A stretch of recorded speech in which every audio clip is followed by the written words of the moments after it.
India വിമാനം ആകാശച്ചുഴിയിൽപ്പെട്ട സംഭവത്തിൽ pilot ലഹരി ഉപയോഗിച്ചതായി കണ്ടെത്തൽ. ലാൻഡിംഗിന് ശേഷം നടത്തിയ ടെസ്റ്റിൽ പൈലറ്റ് പരാജയപ്പെട്ടതായിട്ടാണ് റിപ്പോർട്ട്. ഓഗസ്റ്റ് 5-ന് ഫുക്കറ്റിൽ നിന്നും ദില്ലിയിലേക്ക് വരികയായിരുന്ന എയർ ഇന്ത്യ വിമാനം ആകാശച്ചുഴിയിൽ അകപ്പെട്ടതിനെ തുടർന്ന് 17 യാത്രക്കാർക്ക് പരിക്കേറ്റിരുന്നു. ആകാശച്ചുഴിയിൽപ്പെട്ട് എയർ ഇന്ത്യ വിമാനം 300 അടി താഴ്ചയിലേക്ക് പതിച്ച സംഭവത്തിലാണ് വഴിത്തിരിവുണ്ടായിരിക്കുന്നത്.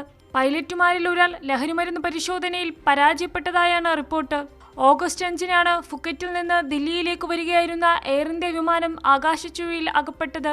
സംഭവത്തിൽ വിമാനത്തിലെ ജീവനക്കാരും യാത്രക്കാരുമടക്കം 17 പേർക്ക് പരിക്കേറ്റിരുന്നു. സംഭവത്തിന് ശേഷം അതിലുണ്ടായിരുന്ന ഒരു പൈലറ്റിന്റെ പരിശോധനയിലാണ് വിവരങ്ങൾ വെളിപ്പെട്ടത്. സംഭവത്തെ തുടർന്ന് വിമാനത്തിലുണ്ടായിരുന്ന 2 പൈലറ്റുമാരെയും ഡ്യൂട്ടിയിൽ നിന്ന് മാറ്റി നിർത്തിയിരുന്നു. വിഷയത്തിൽ DGCA അന്വേഷണം പുരോഗമിക്കുകയാണ്.